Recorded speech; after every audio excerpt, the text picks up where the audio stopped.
Back at it again. State of Football, Part 107 edition here. Broadcasting live at the Jersey Shore around the globe. We are one day closer to a major announcement. Can't wait to unveil that. But today, we've got NFL draft chatter with two of the best in the business. If you don't know, now you know. Again, Ric Serritella here each and every day, weekdays 9 a.m. Eastern, broadcasting alongside John Murphy, the VP of Player Personnel for the Toronto Argonauts. Go check them out right now, signing all kinds of guys yesterday. I see you, Mr. Murphy. And, of course, Russ Lande from the Calgary Stampeders, who missed me last week. I heard you missed me here on the show. We were crying. We didn't even talk last week. It was just an hour of crying because we couldn't see Rick. And you got the whole model look going on. I leave for 1 week. Yet last week you had the full goatee. This week I still got it. It's just great. You just can't see it. Making the wifey happy over there in Chicago. Of course, John in New Orleans and myself here in Jersey. We're going to bring it to you raw. We're going to bring it to you live. We're going to bring it to you unfiltered with scouting analysis. And today we're going to dive into, I guess, some of the bowl games on the docket.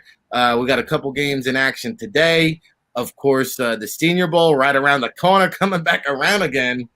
We've got a bunch of the NFL Draft Bible staff heading down to Mobile for those festivities. We'll talk about the ramifications there. And, of course, the head coaching carousel. You guys saw it, Dwayne Haskins, another one of these first-round quarterbacks cut. Right? We saw Josh Rosen. Now we see Dwayne Haskins. Now we see Dwayne Haskins, former head coach, maybe thinking about getting back in the saddle. Will Urban Meyer come back and rescue Mr. Dwayne Haskins? Will Dabo Swinney be tempted to the other side in Jacksonville with the Jaguars #1 pick there and a lot of cap room to play around with? We'll talk about all that and more. Brought to you by the NFLDraftBible.com. And, oh, by the way, check out Twitter at NFL Draft Bible. All of our latest columns. We got a new mock draft out. You'll find Scouting the Nation up there. All kinds of Devy and Dynasty fantasy information. It's a can't stop, won't stop situation. So we appreciate all the love and support there. But let's dive into it, fellas. I'll kick things off today here with 5:30 p.m. Eastern time local. I'm just trying to make it there over on ESPN. The Cheez-It Bowl. I like Cheez-Its. And I like number 21, Oklahoma State, at number 18, Miami. John, the big news here, D'Eriq King deciding to return for another season. I'm assuming he's going to suit up and play in this contest. Yeah, I think that was great news for them. I can't see how that's not a wise decision. We mentioned it, last week. There's a couple of guys out there that, you would think they're tempted to maybe leave. Like, what happens if it's another blowout in 2 weeks? I know he's already signed up, registered for the Senior Bowl. What does Ian Book decide to do? Right? Sam Ehlinger, really, it's a 5th to 7th round, range guy. Kellen Mond leaves. You could own the state of Texas next year. You don't play each other anymore, but you could own the state of Texas next year if you return. You have some guys there that I think, this decision by D'Eriq King, he's the first name brand guy, may not be the last. And I certainly think it gives Miami a lot of hope for what they could do next year, because I think you saw, scratching the surface. Now let's see next year with a full year under his belt playing in that system and some development of their younger players, which are really their big better recruits. Let's not throw too much dirt on the old staff. But their better recruits are the one that, this staff has gotten them.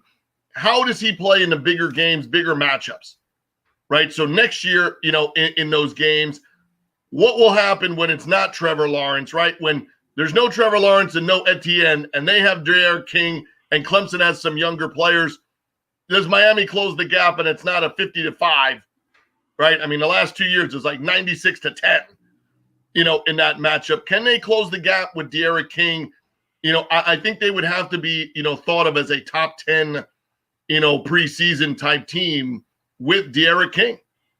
There's a real natural fit there for them, and they get one less real game, for everybody, because Notre Dame goes back to being independent. So I think Miami is a team on the ascension kind of ladder there. Head coach, you like him, you like what you're getting out of him thus far. And I think their recruiting is the difference maker down there in the state right now. Them in Florida are clearly out recruiting Florida State by a significant margin. Yeah, I mean, listen, the head coach, Manny Diaz, he brings a lot of energy. He is able to recruit. He did a great job re-recruiting D'Eriq King. He was at Temple head coach for a day. Remember that? He recruited Quentin Roche down to Miami, so he can bring him in now. But it's interesting looking at the big board, kind of shaping it up as we get closer to assembling the Draft Bible publication. Usually we're like somewhere between 75, 85 QB prospects. Now you're seeing all these seniors, these sixth-year guys return to school. Last time I checked, there's like maybe 25 or 30 quarterbacks who were eligible for this year's draft. I mean, it's thinning out. Guys like Kenny Pickett of Pittsburgh, guys like Dustin Crum of Kent State, and now D'Eriq King. Russ, I'm going to phrase it this way, though. At the end of the day, like I thought D'Eriq King played, and at the beginning of the season, he was my Heisman candidate. But I still thought he exceeded expectations with his performance on the field. At the end of the day, is D'Eriq King ever going to be anything more than a day 3 prospect, which is what I thought he was going into the draft? Well, I think it's possible. I mean, if he could become a little bit more consistent throwing the ball, I think he definitely can. But I think the positive thing you have to look at this with these quarterbacks saying, hey, I'm staying in school, and hopefully some other positions will start to learn this, is if you're not going for sure in the top 50 picks, that means, according to what you hear, then you're definitely not going in the first 3 rounds, for sure. It's not a guarantee. And if you're a day 3 pick, stay the extra year, because day 3 picks aren't guaranteed to make the roster. So do you want to be sitting on the street a year from now, or do you want to be playing another year where you're going to get better, you're going to improve as a player, most likely, the odds are highly in your favor, and you're a year closer to your degree, and you're getting another year of being a college football player? All those things point towards, if you're not assured of being a very high pick, enjoy being an amateur for one more year.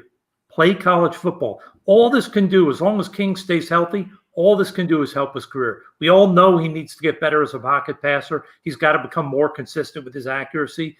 We know the athletic ability is there. We know the leadership is there. So why not stay another year? You're not going to be a first-day pick.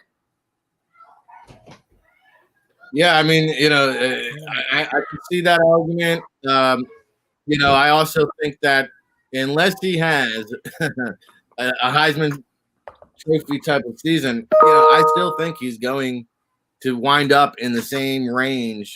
He may well, but think about it. If he stays another year, so he goes in the 4th round next year, 5th round, he's going to be more mature.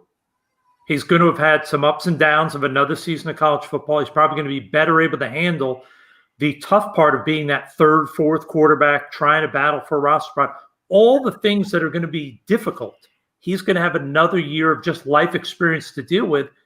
Why rush it? Because we all know that football career is over in a heartbeat. If you screw it up and you're out, you're battling to get back in unless you're a rare special guy. Why not give yourself, in my opinion, every possible advantage you can? To me, unless you're a sure thing, there's no reason to be coming out early. Yeah, or unless you're a short thing. Yes, or if you're a running back. A short thing or a short thing, because at the end of the day, he, unless he's hanging upside down for the next 365 days, he's still going to come in, 5'8" and 6'8" inches. Yep. Well, I tell you what, I wonder, and this is just my guess, I wonder if part of it is obviously his performance and all that, but is he also sitting there thinking, I waited another year, Arizona continues to get better, Kyler Murray continues to prove himself. Does that give more teams, A, a thought about, okay, I can work with a quarterback that's not that big. B, what if Arizona sneaks in the playoffs this year? They don't win a game, but they get in next year. They win 11 games. Does one of their offensive coaches get in the mix to be a head coach and be more willing to take a shot as this guy's my starter? So I'm not saying he thought of that, but it's another thing to throw in that mix is a lot of his future is going to depend on the long-term success of Kyler Murray. Yeah, you get one of these young upstart guys like a Joe Brady. Maybe he sees a little bit of De'Aaron King that he can work with. So we'll see. But hey, it's exciting that we're going to have a big time quarterback playing in a bowl game here. That's not the college football playoff. So that one today, 5:30 p.m. Eastern on ESPN, and then you can keep it locked in because right there at 9:30 we have a little Valero Alamo Bowl, number 20 Texas versus Colorado. Obviously, a disappointing season for the Longhorns and a transitional year here for Colorado. John, what do you got for us? Yeah, we mentioned that the other day that, like amazing what they've done. Carl Durrell deserves a ton of credit for going in there, last minute, unexpected, losing a guy like Mel Tucker, and we've gone over what that'll mean for Michigan State moving forward. But for them to be playing with a guy that entered the transfer portal after playing special teams and safety. He was the third string safety last year. Enters the transfer portal. The staff leaves. Durrell comes in, and he's like, well, damn, we don't have any quarterbacks. And somebody tells him, well, like, hey, there's a guy, but he was a safety. Kind of goes through all that. And they bring that kid back. Now, has he had great stats? No. But he, manufactures offense. He's a little bit better runner than you would expect out of him. I expect Texas to win this game. But when you look at where you're at the end of their careers, as tough as it was for A&M to stomach coming up just short and being the number 5 team, Jimbo Fisher with Kellen Mond ends up one game or, one spot out of, bowl championship opportunity. Texas is still at number 20, losing a Valerio Bowl to Colorado. You will not even be in the top 25 at the end of your career with Sam Ehlinger. And we mentioned now the next big thing in Texas is already there. So they may lose Ehlinger and they may lose Joe Asai, but watch their starting running back tonight, because that dude is going to be a very highly rated player by the time he's done. He's as good a freshman running back as there is in the country right now. And he's explosive as all get out. Yeah, and the year before or 2 years ago, they brought in that Jordan Whittingham who had some injuries and stuff, and this kid's just jumped up. And Whittingham was supposed to be a big deal, and now he's an afterthought with what he's done there. We mentioned De'Aaron King. Sam Ehlinger is another guy, Russ, who will be entering the draft. He's accepted his Senior Bowl invite. Another one of these guys, I think that falls into that day 3 category. I'm not sure how much homework you've done on him, but Ehlinger, Neuer, 2 draft eligible quarterbacks, and you heard John mention the background story on the Colorado kid. I mean, he's playing safety last year, and he had some glimpses. I mean, he had a handful of games where he threw for over 300 yards, was efficient, in the short to intermediate game, and seemed to be a smart decision maker. Yeah, I mean, he's a guy that I think teams are looking at as sort of a undraftable, maybe a late round, but undraftable free agent with some potential, with a guy who could maybe fill some roster spots as your emergency quarterback, special teams guy, emergency safety, a guy that can sort of fill that almost, now he's not that athletic, but sort of a Steve Gregory type role when he came in the league out of Syracuse years ago as a receiver and a corner at Syracuse, and sort of bounced around the NFL as a receiver DB before finding a home with the Patriots as a DB. In terms of Ehlinger, I mean, he's a really interesting kid. I mean, he looks like he's a bodybuilder. When you look at the kid, he's all ripped up, which I almost wonder if he's too ripped up. But I think this is a kid that is probably on film a day 3 guy, but it wouldn't shock me if some coaching staff falls in love with him and he goes in 3rd round. I think he has the arm strength. I think if he impresses in the interviews, which are going to be most likely Zoom through this offseason, I could see some team falling in love. I mean, teams fall in love with guys who do all the right things, who have good arm strength. I think he has those 2 things. I don't love his play on the field. I think there are games where he looks outstanding, and there's also some games he really looks like he doesn't know what's going on, and he holds the ball forever. Interesting kid. I will say the one guy I'm really intrigued to watch is one of the guys who's going to be chasing him, the Terrence Lang kid, the junior defensive end. Finding guys that are 6'6", 6'7", that are athletic, those guys are hard to find.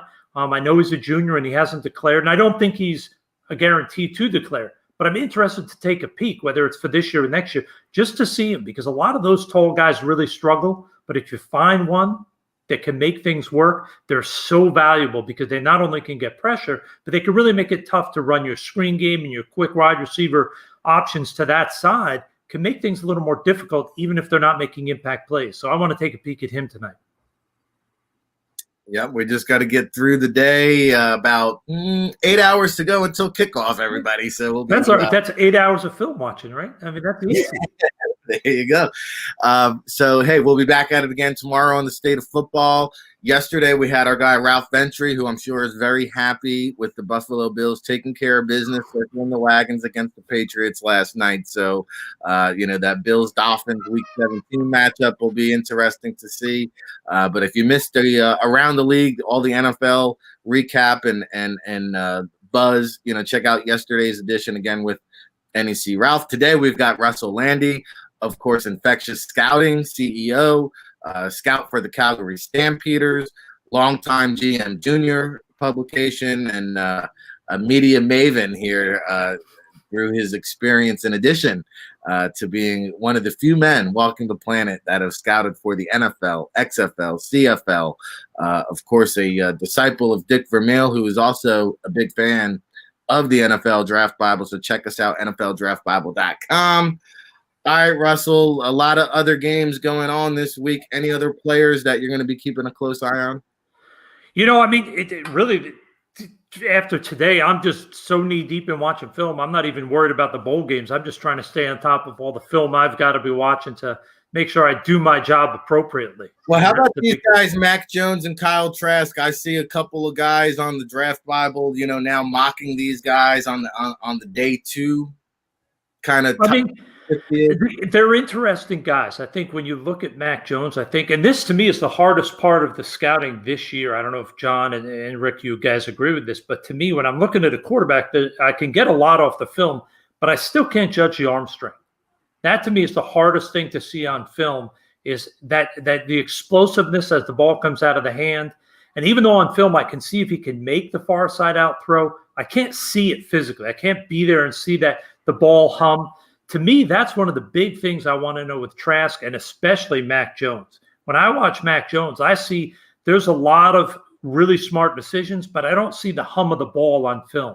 And to me, I think a lot of the biggest mistakes in NFL history drafting quarterbacks come from putting too much emphasis on arm strength, but you still have to have enough to make the throws.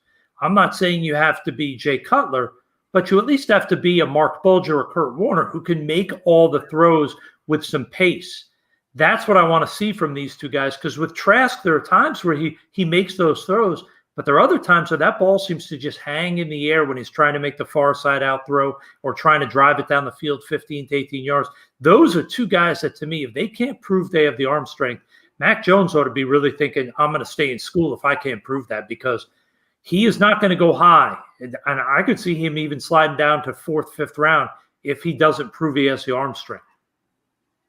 I mean, I'm not even thinking about Mac Jones till day 3, which is why I'm surprised when you see guys like Mel Kiper have him, I think, the number 3 or 4 quarterback in the entire draft. I mean, he's got Mac Jones in the 1st round. Well, that tells you that he's hearing that from people who are probably trying to get Mac Jones's name pushed up there from agents or from NFL people who don't like Jones, and they're pushing Jones so they can sort of hide their guy.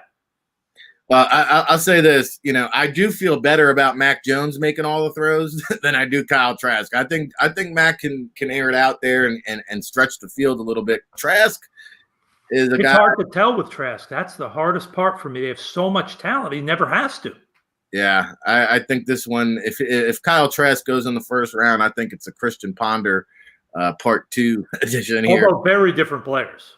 Yeah, I mean, but the hype is not going to be warranted. No. I agree with you. I mean, to me, he's a guy that makes his living above the shoulders. Because I could see Trask going down to the Senior Bowl, much like Ponder. Gym shorts and T-shirts, looks great thrown on air. Might even bring home the Senior Bowl MVP. And then you get him into camp and you're saying, what did I just do? Well, you got to figure out when you look at his talent and you watch Trask play, you got to say, okay, is this a guy that legitimately is that talented and is carrying their offense? Or is this a guy like a Steve Walsh, going back many years, who played at Miami, who had so much talent around him, but didn't have the arm, but really looked like a rock star because he had so much talent around him that his value got pushed up? So is this guy like that, or like a Greg McElroy or someone like that, who's so good on film because of the talent around him, but really doesn't have the physical attributes to play at the next level? You can almost say, is he a Cliff Kingsbury? Interesting. All right. Well, John, any thoughts there on Mac Jones, Kyle Trask, or any other prospects in action this week? Yeah, I think, the only people that will not want Mac Jones returning to Alabama will be Bryce Young and his dad, because they're like, hey, we're number one prospect in the country. Yeah, we're ready to play. And sit. And then there'd be a whole bunch of Pac-10 teams that would be scurrying if Mac Jones does go back to try to get Bryce Young to come back to California. So, the Mac Jones thing, man, you just look at what he's playing with. Go down the list of guys. How high is Jalen Waddle going? How high is Devonta Smith going? When Mechie comes out, what round is he going? Najee Harris, he's playing with a better team now than the one he'll go to in the NFL. So like with him, I think I'm pumping the tires on Mac Jones when you just look at the success that everybody has had in that system. And the Sarkisian, who was named top, assistant coach in the NCAA, like, do they and their staff deserve a lot of credit for taking these guys and just one after the other? Tua, throw him in the mix, he wins. He goes out, has a Heisman, type career. Throw Mac Jones in out of nowhere. He goes and performs. So it does give you the idea of what you'll see next. But it also, at the same time, makes you wonder, like, okay, now if you took Mac Jones and gave him Sam Darnold's group of people to play with, what's that going to look like? And I've thought a lot for the whole, that Trask it's really good college quarterbacking. And then we'll see from there. And when you look at the Senior Bowl group, that's pretty much what you have. You have a lot of really good college quarterbacks that have won a lot of college football games, at their universities. Kellen Mond is amongst the leaders at A&M. Ian Book is the leader, right? Ellinger's won 30 plus, and then you get down to Felipe Franks has done a really good job, even though their record is their record. And I'm kind of glad, like most other teams that would have that kind of record, I'd be having something to say about it. But I think Arkansas, with what they've done and how competitive they've been, easy could be 5-5. So 3-7, and you're going to a bowl game in COVID year. How about it? Have fun. Good for you. And the staff really deserves it there because you went out on a limb. If you're that athletic director, I know it's 3-7, and I know it's only, fun that you could talk about. You could have been 5-5. But the factor that Arkansas played a good half of football against Alabama, played an actual real whole game against LSU. You got to give them credit for hiring somebody's offensive line coach as your head coach. There was no way that people thought that Arkansas would play as well as they did this year, given their circumstances. But I think the interesting guy, it's quarterbacks in the Georgia-Cincinnati game, and then it's another quarterback who was at Georgia who's in the Senior Bowl that no one has seen yet. What will Jamie Newman's mechanics look like at the Senior Bowl? Because he could either go from a 4th, 5th round type guy. His kind of angle there could either sway up or drop way down. So he's an interesting guy. And what happens Newman, I think the interview process is going to be key for him because you're hearing it's between the ears, right? He'll go out there and look good flinging it around. How's he going to interview, I think, is the big question. Well, I think, I'll throw in, I think he's a lot like the kid we were talking about before in terms of he's a guy that a coach could fall in love with. Because you talk about a kid that his teammates regard him as a great leader. They think this is a guy you can rally around. He's got the arm. He's a tremendous athlete. Now, I don't think he can hit the broadside of a barn. I don't know if he'd hit the water if he fell off the Titanic. This is a guy that be a little bit scary in terms of accuracy, but in terms of physical tools, ability to make all the throws, there's something intriguing there. And when you add in the leadership, the teammates loving him, this is a guy I could see, even though I don't think he's a legitimate prospect that really even needs to be looked at before the 6th, 7th round. I could see a team falling in love with this kid because there's a lot there physically. And I think character and leadership, I think teams are going to be really impressed with this kid. Yeah, I think the thing with him is it's not going to be the interview. It's going to be the virtual get on the whiteboard, and then follow my lead and then tell me what you see and tell me where you go, with it. I think that would be it. But it also takes me to the matchup of, Georgia and Cincinnati, right? Have Ritter with a chance against a real defense. And how does that look? And I think if Desmond Ritter's smart, he is a guy that should return. You have a really good football team, a really good program there, and another year of developing what you saw, intermediate vertical passing at times in the second half of Cincinnati's season.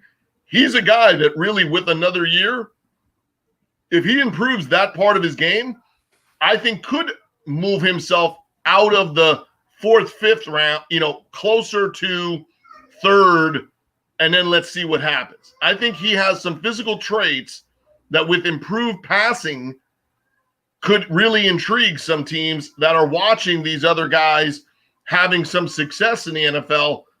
And JT Daniels, with another really good game against Cincinnati's defense, I think positions himself very well coming back next year as well. Yes, I would say this, unless Desmond Ritter goes wild on Georgia and the Bearcats beat the Bulldogs, well, maybe he will dip his toes in the water. Maybe JT Daniels will still dip his toes in the waters. You're hearing some rumblings about that, and maybe a big bowl game performance persuades him to move in that direction.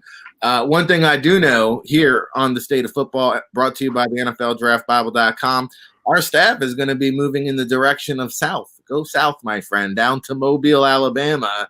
I'm going to miss the fried oysters this year, but we've got a handful of guys making that journey down there. Obviously, the dynamics of it all are going to look a lot different.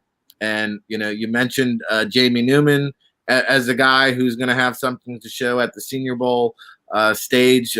Anybody else, Russ, that you're looking forward to seeing how they perform down in Mobile?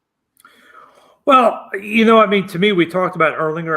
I really want to see all these quarterbacks. To me, that's the greatest test, is to see the arm strength, to see if they can make all the throws. That, to me, is the biggest question that I want to see answered. I want to see that offensive lineman, the kid from Middle Tennessee, Jones. He's an interesting kid because anytime you get a kid that's really not from a Power 5 school, you want to see how they handle the big, dominant guys from the bigger schools. So that'll be a real interesting one to watch, to see if he can handle the adjustments in terms of the power and the explosiveness off the ball. He's an intriguing player because I think if he does well, I think you're going to see his value move way up. I think teams are intrigued by his athleticism and they like what he did down there at Middle Tennessee. I think they want to see if he can do it at a higher level, because if he can, he could put himself in position to be one of the early round guys. Yeah, I think the cool thing about this year's Senior Bowl, more so than ever, is the overabundance, in my opinion, of the small school prospects. I'm happy for them to be able to go down there and just get measured. Like the Grambling State offensive lineman, David Moore, is he 6'2"? Is he 6'4"? I have no idea. I love his film, but let me know, what's those measurements? And I think that was the missing, ingredient, obviously, from last year's draft cycle. Jim Nagy recognizing that, John, and as of yesterday, still inviting guys. We're trying to get some invites out to the NFLPA virtual event, and here's the Senior Bowl as of yesterday, still inviting guys to the event down there in Mobile. I would imagine, though, they've got to be close to capacity. Yeah, and the thing that we don't know yet is functionally what are people doing, right? Because it's all fun and games until you hear what people are actually going to do at the event, and how much practice and on-field activities are there really going to be, and you hear the Trop people and they're on and they're going to try to practice, but does something that happens early in the month affect what will or will not happen at the end of the month? Right. So they're saying there's a sellout to capacity of what you're allowed to do, which means it seems like they're going to play a game, right? It seems like the Senior Bowl is playing a game, with everything they've said. Now, if you look at what the College Gridiron is doing, the interviews are distanced. They are practicing, but there are no padded practices, and it's just individual drills that are currently all individual. And now what do I mean by that? It's not a quarterback throwing to the receivers or backs, and it's not a DB catching balls from a quarterback to show his skill set. It is either the coach in that position group or one of the fellow position groupers throwing to the guys. Do I get anything out of a bad wide receiver passer throwing to the rest of his guys? Not really. I don't get the same thing out of the drills if you're running them only the best way and healthiest and safest way you can. And then if you're a quarterback, I'm not sure how you're getting evaluated if you're not interacting and throwing to receivers. Are you throwing to stationary targets? Again, all right, that's something I could watch, I guess, but not exactly what we're used to. And Russ mentioned it. Not being able to be on the field in pregame, even not being able to be close enough advantage point wise when you're watching practice, and pregame, activities at a college game this fall has lent to, you're trying to make decisions or opinions without having access to all the information, because I can tell you that they've kept you at arm's length at games you've been able to go to. You're not able to watch it from the press box. Normally you've been sat in a seat in the stadium, and your vantage points and your accessibility to do what you normally do, your body typing from, kind of, in a seat rather than on the field. And you're watching a kicker, a punter, a quarterback, certain guys, with things at a vantage point and distance that's not what you would desire, to be able to give real informative information. So the questions, and how they're doing the interview process, how are they doing the weigh-in, and am I watching that on TV, like almost simulcast, and are people going to be rewatching that, and body typing off of a video, type thing. And then even more importantly, I'm saying like, hey, are they going to maybe get, like plexiglass, the, arena there in Indianapolis, like it's hockey, and have like the glass around all the boards, and then you can all be in the stands 6 feet apart, doing your 40s. Well, last time I looked, the 40 all ends at the same place. I've heard the combine is going to be completely different. I've heard they're going to maybe a few people from each team will be allowed in the building. I've even heard that there's people in the league that think it may not happen, that think they may not be able to pull it off. Well, usually you have the voting has already taken place for the combine, and usually by now there's a date for the combine. I mean, here we are; it's about to be January 1. And you got agents paying for all this combine training without knowing if there's even a combine. Yeah, I mean, I got told that they were talking about like teams would not be able to have their full staff there. They'd have to have very limited people, that all they would do on the field is 40s. There'd be no other testing. They just want to get the guys in and out. The biggest thing they want to do is get medical. And the problem with medical is they would basically have to bring in independent doctors, because the hospitals there are saying we can't give you a whole hospital for a week to deal with all this. So I don't know. I've heard so many different stories. I just don't know what to believe anymore.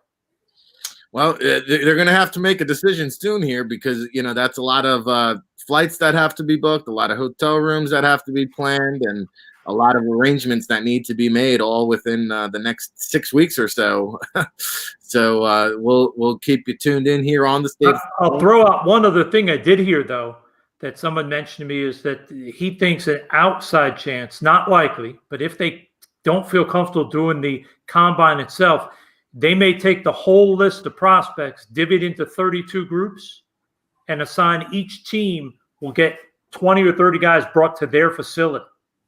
The team will do the medicals. They'll do everything at the facility, and everything will be shared via taped and shared with everybody.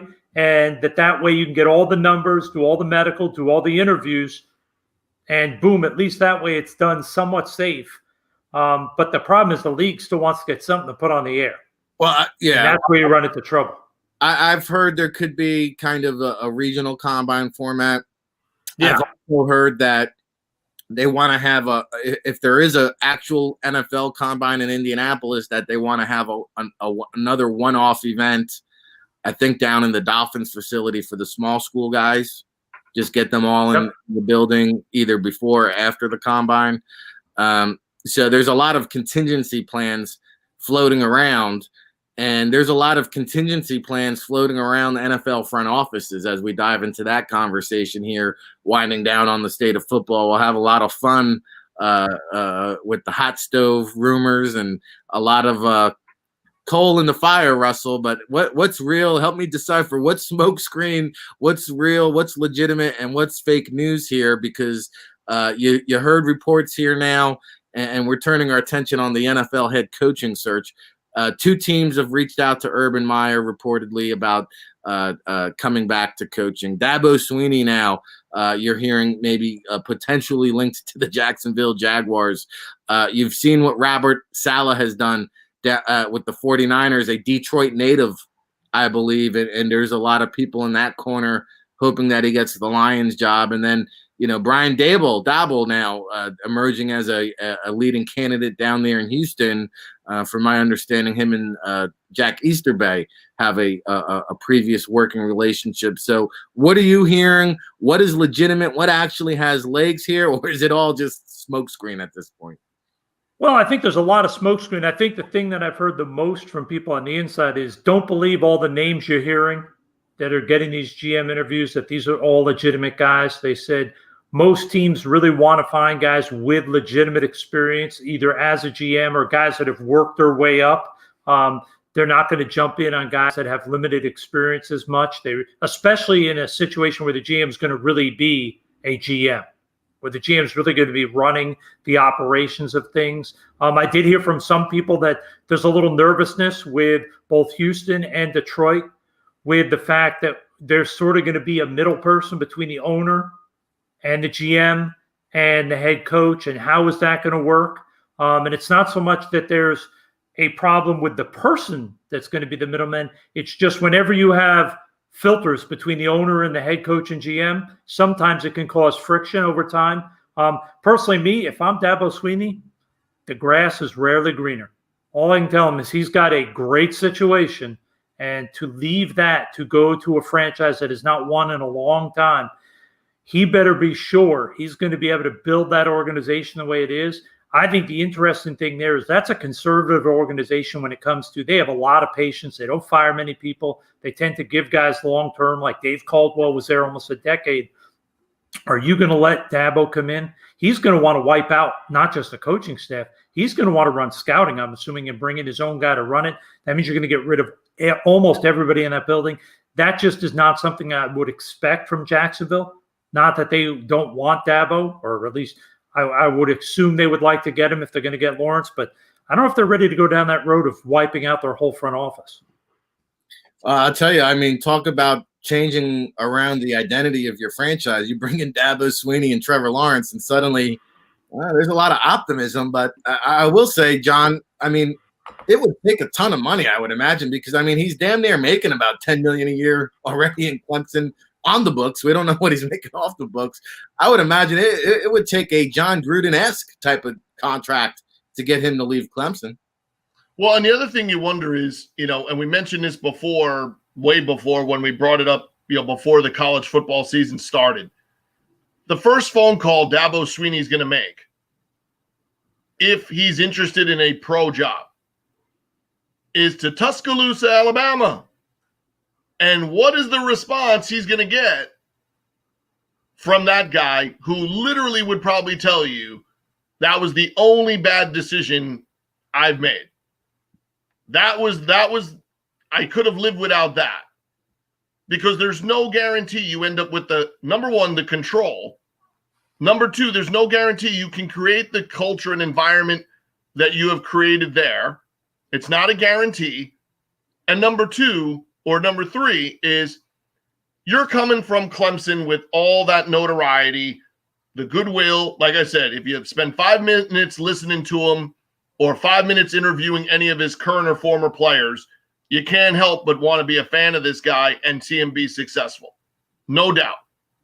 However, once you step out of Clemson and step into Jacksonville or similar, if you do not have success pretty quickly, no one is going to care what you did in the NCAA. That's the tough part.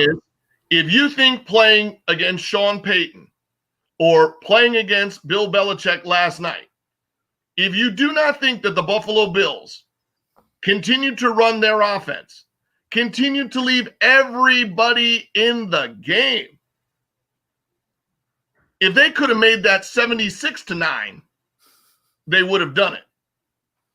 If you come into the NFL as a head coach from college with 45-1 record, I will tell you for damn sure, every week that you're playing, those NFL staffs who are not getting paid what you're getting paid are going to come in full damn barrels pointed at you every week. There ain't no Wake Forest. Sorry, Wake Forest.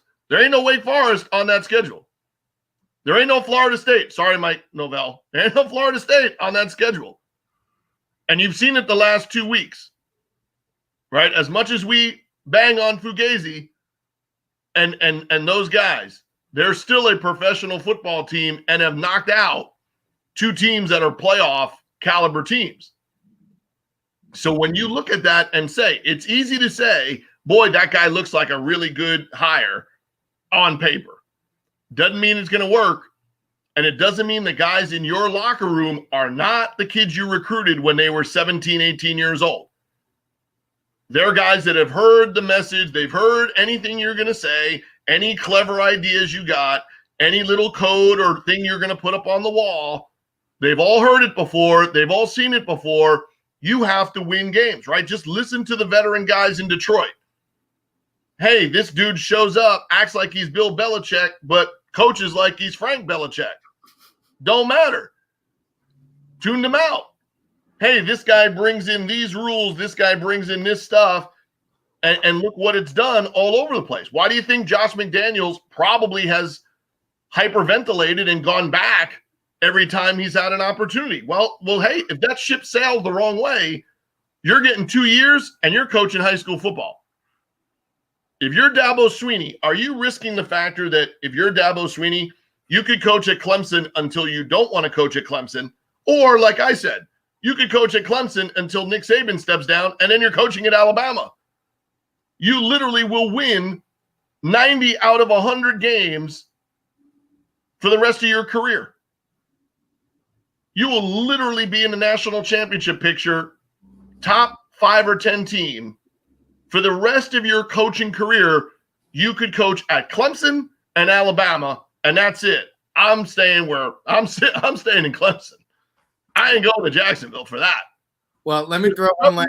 There's one guy. You don't get to bring the rest of the Clemson guys with you.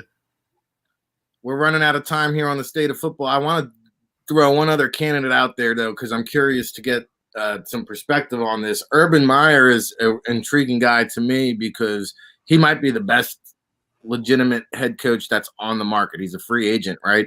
But now, you take a look at what happened with Bruce Arians, had to step away, comes back. Now you're hearing this is it. You're hearing he's ready to kick that job down to Byron Leftwich, go upstairs and be an executive after this year. So, Russ, when you hire a guy like Urban Meyer, who's had to step away due to health, how much of a factor does that come into your decision? Because here's a guy, he only needs a small window, right? You might catch lightning in a bottle in 2-3 years. He has you in the Super Bowl, but that might be all that's left. Well, it might be, but let's remember, a lot of teams that's never going to happen anyway. They're never going to get to a Super Bowl. I mean, Bill Walsh's old saying, and I think Bill Belichick has repeated it, is you're really only competing with 6 or 7 franchises because most franchises have virtually no chance of winning on a regular basis. So if Urban comes in and say he coaches 4 years, say he makes it 4 years, does a good job, you get to the playoffs 3 of the 4 years, even if you don't get to the Super Bowl, then he says, I'm going to go upstairs. Don't you think that he has at least built the culture to where that organization, because the difference I would say between him and BA is BA came into a building where their front office didn't change much. He just came in on the coaching side and has the power over the GM, but they didn't really change the front office. So if he goes upstairs, you got to wonder what's going to happen because he's just one part of the front office now, even though he'll be the guy in charge. Whereas Urban comes in, I think he's going to rejigger the whole front office because he doesn't have relationships with those people before. So if he comes in and he builds a foundation, I think that's a foundation that'll last. So I could see a team like a Detroit saying, you know what, I'm willing to do this. Chris Spielman, I believe, has a relationship with Urban. They might feel comfortable doing this together. They could probably find a guy that they feel is a perfect fit to run scouting, even if he doesn't have the title of GM. Then you feel a lot better about doing it because remember, 3 or 4 years is a long time in the NFL. And if you go to the playoffs 3 of those 4 years, that gets things going in the right direction. It really does. But I think even when you look back, and his coaching record wasn't great there, but you have to say the Detroit Lions were relevant with Mariucci. With Mucci, and even with Caldwell, they were doing well. Right. But and I'm not saying he was great, but they were the name recognition. Caldwell's a better coach than his name recognition, right? When you see what the Detroit Lions have been, when you had Mariucci, you were relevant in the sense of the media just didn't talk about the Lions like they were at the bottom of the barrel. 100%. And I think that's part of why Chris Spielman's there now. You might need some of that perception, even if it's not reality, with an Urban Meyer. You're going to get that. No doubt. 100%. I think that there's definitely great football coach. He said there about that they want to be perceived differently than they are in the market, to not just be like it's the Packers, the Vikings, the Bears, and the Lions. Right? They are clearly, thought of as the worst franchise in their division, and I don't think that they feel like that's acceptable. Well, I do like the Chris Spielman hire. I think I do too. I think he actually is going to bring some semblance of stability if he gets the right guy, and I think Chris Spielman is a good guy to bring in there. Whereas, Jack Easterby is not a football guy, right? So to me, going into that situation, having that buffer in between, I'd be a little bit more leery there, especially what he just did to his buddy Bill O'Brien. I'd be a little bit more hesitant to kind of lay in that bed. But it's been another hour of power. Unbelievable how time flies by here. If you are an NFL draft prospect, if you are on the NFL PA Bowl watch list, if you think you may have received an invitation, please check out your school inboxes. Check your school emails. The invitations have been sent out. We are waiting to hear back from a lot of you guys. And if you don't know or don't check your email, check with your head coach because he would have been notified as well. Also, January 3rd, Sunday night, 8 p.m. Eastern, we've got a great event. If you're a player, a parent, if you're eligible for this year's draft class, if you're an underclassman with eligibility remaining, if you just want to learn about the NFL draft process, we've got you covered. It's a free online seminar. You can RSVP to Samantha, our super producer here behind the scenes, Sam, at allaccessfootball.com. This will sell out. We've got a slew of just NFL football industry executives and CEOs. Marvin Jones, a former first-round pick, currently head coach over there at the Omaha Beef, but a former first-round pick by the New York Jets, a Florida State Hall of Famer. He's going to provide perspective as a player, as a coach. We'll have Richard Big Daddy Salgado, who you know from the show, speaking about the impact of COVID and insurance liabilities. We'll have guys like Mook Williams from NFL Draft Bible Consulting and co-founder of Vayner Sports, retired NFL PA agent, giving you agent perspective. We'll have Kevin Dunn, the owner of Test Football Academy, giving you trainer perspective. We'll have individuals like Neil Stratton of Inside the League, who's hosting the event, giving you All-Star Game perspective. So if you want to know what it's like to get ready for the Combine, what you can do if you do have a pro day, the contingency plans if you don't have a pro days, I think the most valuable aspect of this whole seminar really is being able to interact with these folks, having the ability to ask questions, get them answered, and understand the process, right? We talk about it every year here at the NFL Draft Bible. Nobody's educating the players or the parents on the process. So that's so key. Yeah, and unless your dad played in the NFL, you really have no idea what to expect. So that's the purpose of this platform. That's why we're doing it. It's entirely free. Just RSVP to Samantha Sam at allaccessfootball.com. And now it's time for the parting shots. Of course, Russell Lande, Calgary Stampeders, CFL free agency, now allowed to negotiate with their current free agents. So you'll see some transactions coming down the wire. Of course, Infectious Scouting with Matt Waldman, the podcast that they're doing there, and the Football GM online seminar at sportsmanagementworldwide.com. It's hard to keep up with Russell Lande there, based out of Chicago, but always on the move. What do you got for the listening people today, Russ? Well, this is such an exciting time. I mean, all these bowl games you get. If I were a fan out there, go look and find one guy in each game that you want to watch that's a prospect, and just pay attention to that one guy. Don't try to watch the game. Watch the one guy. That's how you're going to learn about a player. You watch him every single snap. To me, the bowl game is a great opportunity for the fans on the outside to sort of really get to know 20 or 30 guys if they really focus on one guy. To me, I'm just excited. I mean, I'm grading all these players for the CFL, and I'm also trying to finish these quarterbacks. I was emailing with a few analytics people around the league this past week with an idea I had to even further tweak my quarterback evaluation system, and they love the idea. So we're gonna work together to sort of incorporate my idea and get some information to see if we can even make my system become better than it is. So things are awesome, man. I'm just loving it, and can't wait to get to hopefully see you guys in person at some point if we can ever get this jab in the arm. Yeah, there's a spot reserved here with Russell Lande's name on it at the. Well, in a mansion, I think there's a spot for me, for Murph, for Neil Stratton. There's a lot of spots in that mansion. Make room, believe me. We can fit a lot here in the bungalow. Of course, John Murphy joins me each and every day here on the State of Football, weekdays 9 a.m. Eastern, your new home for real football talk in the mornings. Tomorrow, we'll be back at it again.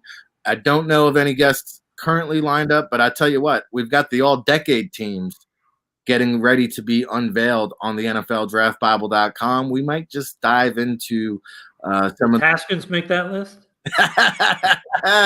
Your boy. I held as long as I could. Parting shots here for the people today, John.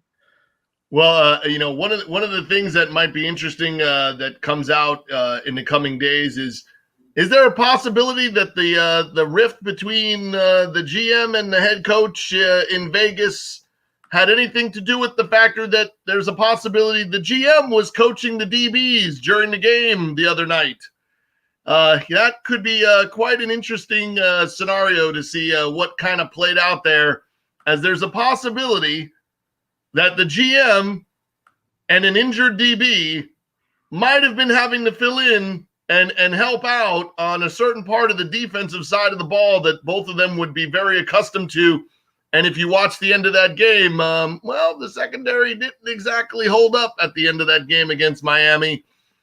So there might be a little more friction there, than usual, and a couple of oddities when you fire some of your coaches down the stretch. In COVID times, you may end up using people in different roles. Oddly enough, we've had those discussions. I will not be putting myself in a situation like that down the road.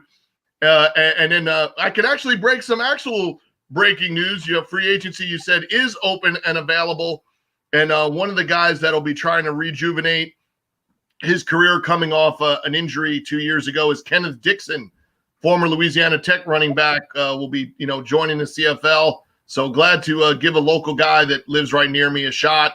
So local phone call, turned into a good conversation. And, I think there'll be more guys like that heading to the CFL in 2021 because there's so many guys that have been out of work for now an extended period of time. And with no XFL till 2022, I think it'll not be shocking to see almost every team in the league have a guy that was drafted in recent times make their way north to try to rejuvenate their career when you look at what some of those guys are doing right now in the NFL, right? You look what Alex Singleton has done and how he's positioned himself now for the future.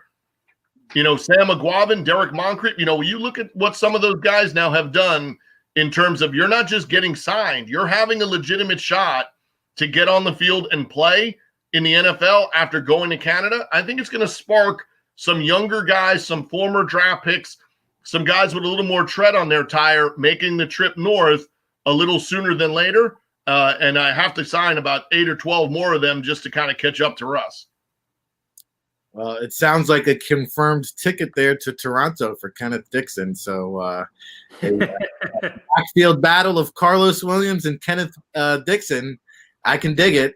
Of course, John Murphy, no stranger to signing former NFL backs. I think you had Trent Richardson up there for a little bit as well, right? So Murphy's always, coming. Trey Mason, I had at the Battle of the SEC out there. Trey Mason and Trent Richardson. Trey Mason, yes.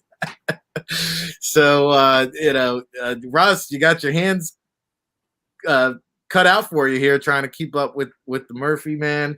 I know Calgary is also signing some guys, and for any NFL or former NFL players, current street free agents, opportunity is coming up north. Just be patient. I know I get some players reaching out to me pretty frequently. So, go ahead. Not hundreds per day. We're getting close. I will say, shout out to Greg Dortch for signing with the Atlanta. I was pumped to see that. That's really good for him. He's a legit player. Yeah, so of course, Hub Football guys over there. I've got a boogie on out. We are conducting our NFLPA Collegiate Bowl event is going to be held January 13th, 14th with the NFLPA University. A great itinerary that's lined up for the players there. However, we have begun player interviews, so I'm off to the races to go and interview Dwayne Johnson today from San Diego State. I will announce that accepted. I thought you were going to say the other Dwayne Johnson. Yeah, well, which, that's another conversation maybe we can pick up next week. And then also Otis Anderson, not the son of O.J. Anderson, but the UCF running back, another confirmed NFLPA Bowl acceptance. Make sure you follow those guys at NFLPA Bowl for the latest player announcements. And we will see you tomorrow, everybody. Back at it again, bright and early, 9 a.m. Eastern here on